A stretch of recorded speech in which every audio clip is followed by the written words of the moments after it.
What a wasted time. Should have been here on the outside, read the signs. Used to call you mine. Gave it my best, but I don't need one more try. Cause, baby, I'm all out of hope. Could I find it when I go? Think we're only here to stay alive now. Funny, we ran out of kicks. Now you only make me sick. Think we're only here to stay alive now. Cause I know what a waste, what a crime, what a fucked up time, and I should go. So I take what I can and I toss it in the car. Drive away down the highway. I can't. Good morning sa ating lahat. Isang nakakalokang morning to everyone.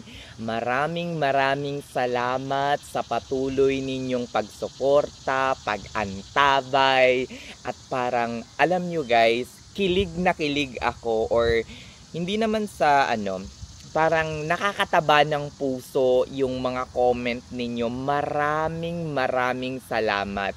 Kasi by commenting is yung parang pinaparamdam nyo sa akin yung presence ninyo na andito kami.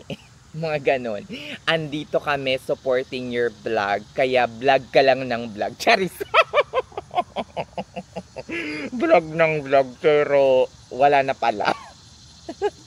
wala na palang daily vlogs. Shalak talaga guys. Ayan. Sa mga nag-comment about sa pinakamagandang lugar na lipatan ko sa Texas, isa lang talaga yung nakita kong nag-stand out is yung The Woodlands. Kaya ko kayang tumira dun. Parang napakamahal ng apartment. May nag-comment din na about sa sa Spring, Texas. Yes, napakaganda rin ng mga doon. Nakita ko nga, parang malapit siya sa The Woodlands and medyo affordable yung mga apartment doon sa Spring, Texas. Let's see kung ano man yung magiging decision ko sa buhay, 'di ba? Charis. Shalak. Ayan. Ngayon guys is my off. And then bukas meron akong 1 day duty and then another 3 days off na naman. Ayan, late na ako nagising guys, mga 10:30 na. Though nakatulog ako ng mga 2 o'clock na rin. But at least we were able to have a complete rest. And then pagising ko walang sakit ng ulo, walang everything. It's, oh my God. I wake up with this vibrancy. Vibrancy, ayan. Parati kong sinasabi sa inyo na parang natutuwa ako sa vibrancy ng apartment na ito. Kasi ang daming mga puno, ang daming... Yung apartment ko lang talaga sabi ni Jackass ang bulok. Siguro na-appreciate niya naman tong lugar na to. Kaso yung lang talaga, yung apartment ko lang talaga yung sinabi niyang bulok. Kasi siguro wala masyadong gamit, yung sofa lang ang meron, tapos yung kusina, konti lang din yung mga Hayaan mo Jackass, ipapakita ko sa'yo yung mansion ko pagdating ko ng Houston. Charit, joke lang yun. Nagalit. Ayan. Ngayon, pag-usapan naman natin yung kasi ang daming merong nag-comment ata about sa experience ko sa PTE or IELTS experience. Huwag na natin pag-usapan guys. Napaka-horrible. Pero ang masasabi ko lang sa inyo, 2 weeks lang yung preparation ko noon. Nag-take ako ng April, right after malaman ko yung PD ko, nag-take na ako agad. Tapos, after siguro mga ilang days, kasi nga online, hindi siya paper, computer IELTS siya, so hindi siya paper. So after mga 3 or 4 days, meron ng result, bagsak ang aking reading, okay naman yung speaking.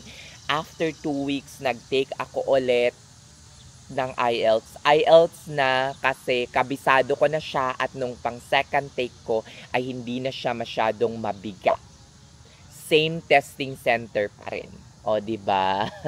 So, napaka-okay. Sa Ortigas 'yon kung hindi ako nagkakamali. I took my IELTS in Ortigas. Nakalimutan ko na kung anong-ano 'yun, kung anong ano 'tong tawag na 'to, kung anong area siya sa Ortigas.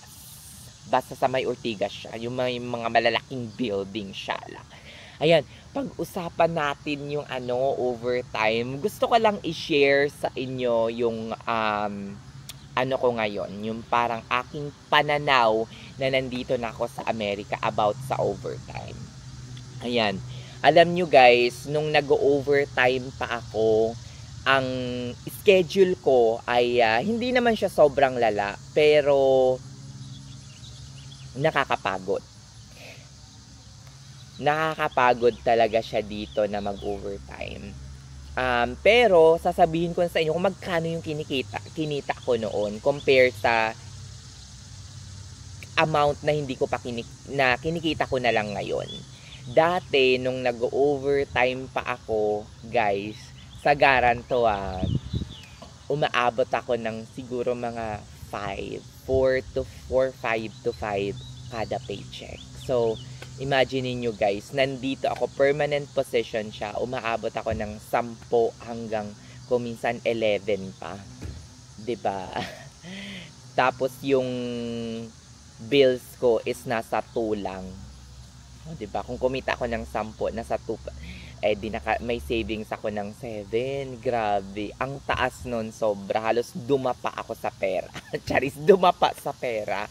Pero ang pangutana guys, sulit ba siya? I mean, for someone like me. Pero nung full, naman ako overtime, mas kinaka-full overtime ako, ang tax ko noon, kada paycheck umaabot ng $1,900, $2,000 o $2,000 plus. Pero mataas din naman yung rent. Pangutana ng iba, meron ba akong binayaran at the end of the year? Wala. Ang pinaka siguro last year, pinaka sobra ko ng pag-overtime, umabot siguro ako ng mga, huwag na natin banggitin, charit. Basta yun, nasabi ko sa inyo na yung monthly ko kapag nag-overtime ako. Tapos nun guys, hindi siya sulit naman siya kung kailangan mo talaga ng pera guys. Pero, I think hindi ata ako nakakuha ng tong tawag na to, ng malaking refund. Nasa lang yung refund ko last year nasa I think 500 or 600 or 400 plus, mga ganyan, mga nasa ganung range lang. Bigyan na lang natin ng range, nasa 400 to 600 dollars. Okay? Federal. Yung ko, $72 lang yung state refund ko. So, napakaliit na na refund because sobra-sobra nga yung aking pag-overtime. Ayun, yun lang po. So, ngayon na hindi na ako nag-overtime, sabihin naman natin kung magkano, 'di ba? Ang net ko sa isang buwan na sa ngayon na working, ipakita ko sa inyo yung schedule ko. I-screenshot ko para para makita nyo talaga yung nasa calendar, na yan. Wait. Work. I-screen para hindi ko na siya makalimutan, 'di ba? Para makita nyo talaga kung gaano kaluwag yung aking schedule, 'di ba? Kung paano nag-work si Nurse Can dito sa Amerika, para natin, i-screenshot natin para madaming mainggit, 'di ba? Na mga taga Saudi para pumunta na sila dito kasi alam ko warak yung schedule nila sa Saudi Pero ibigay natin ito sa kanila para bongga na, 'di ba? Di ba? Para makita niyo at para mainggit kayo, 'di ba? Mainggit kayo sa aking 36 hours na work hours, and yet mas mataas pa rin yung nasi-save ko dito compare nung nasa Saudi na 48 hours per week ako, 'di ba? Para maloka kayo. Para ano na to, charis joke lang yun, hindi naman ko ginagawa itong pagbablog na to is para manira or manginggit ng mga kunars natin na nasa Middle East kasi dumaan din naman ako dyan. Pero ang goal ng vlog na to or ang pinaka-goal ng vlog na to is hindi naman sa pasinungalingan ko yung sinasabi ng ibang mga tao, kundi i-show ko sa inyo kung anong option ang meron kayo, 'di ba? Another option, another pagpipilian kung gusto nyong pumunta dito sa Amerika as a single person like me. Nag-promote. Ayun, para kaya nga ko sinishow sa inyo yung life ko dito sa Amerika at sinishare ko sa inyo yung life ko dito sa Amerika para kayo na mismo yung humusga. Kasi ayoko namang mang-convince ng ibang mga tao kasi baka sabihin lang, ay sinungaling si Nurse Can. Word of mouth niya lang. Para sinishow ko ito through vlog para makita nyo talaga na ito ang totoong nangyayari. Ito ang totoong option ninyo. Ito ang mangyayari sa inyo. Hindi ko naman sinasabi na exactly ito yung mangyayari sa inyo. But this is the possibility. Like siguro mga 70 to 80% or 90%. Ganito yung magiging buhay ninyo kung darating kayo dito as a single person. As a nurse dito sa Amerika. So ayan, nakita nyo yun ang schedule ko, diba? Ayan. Magkano yung kinikita ko sa ngayon na wala akong wala. Nasa lang siya. Nasa, kung minsan 4.8, kung minsan 5, kung minsan 5.2, nakadepende. Kasi kung minsan, meron tayong mga pabutal-butal or utal-utal na mga na mga overtime like 2 hours, 3 hours, mga ganyan. So, hindi naman always on time tayong nakakauwi. In which, pretty understandable kasi okay lang naman sa akin kasi the moment that you clock out more than or beyond 30 minutes of your time, you're paid half hour of your time. You're being paid every minute, maski 2 minutes pa yan na over ng clock out time mo, dapat bayaran ng ospital. O diba? May iba nga akong kilala nag-i-extend ng another, ay wag na natin Shelak.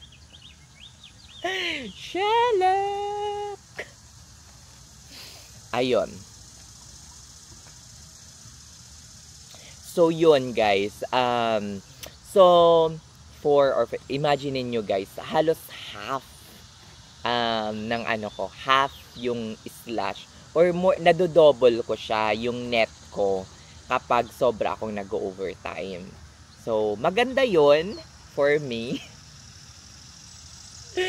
Kung kailangan talaga ng pera. Pero, sa ngayon, na hindi ko naman kailangan ng pera at marami na akong pera. Charis, joke lang yun. Ano ba kayo?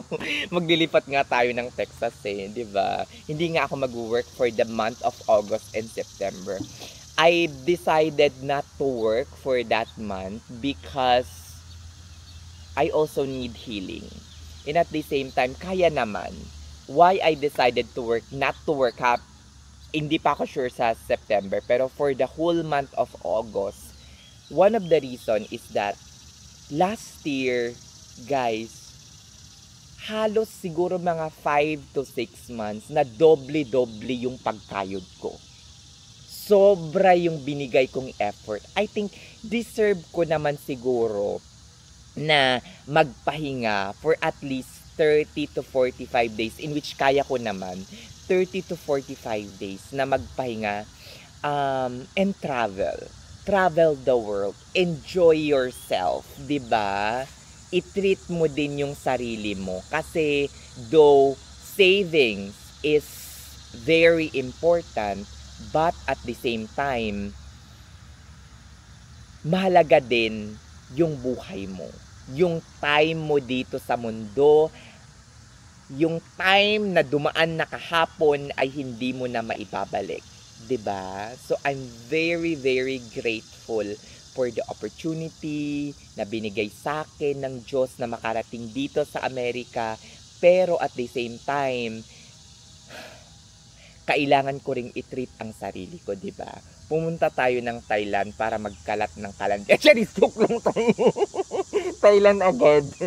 Saan niyo ba ako gustong pumunta, guys? Ay, sa Miami. Nag-enjoy talaga ako dun sa Miami, guys. Everyday, lumalabas ako at pumupunta ako ng South Beach kasi medyo naarawan na tayo ngayon, ha. Naaraw-arawan na tayo. Ayan. Medyo ano na. Ayan, everyday pumupunta ako ng South Beach. Kasi nga guys, anong tawag dito? Napakaganda ng lugar or napakaganda ng beach sa Miami. And at the same time, ang daming gym. Halos kada kanto ng beach, ang daming gym. Tapos puro hubad. Alam nyo naman ako. Gustong-gusto kong nakakakita ng mga muscle guy, 'di ba? Yun yung parang gustong-gusto kong nakikita. So yun lang guys, ngayon na mga 3 days a week na ako nag-work at hindi na masyadong pagod, nakakapagpahinga ng maayos. 3 days off, 3 days duty, 4 days off. Tapos liwaliw, nakakapagpahinga, nakakatulog ng maayos. Hindi ko na siguro kung babalikan ko man yung pag-OT is hindi na siya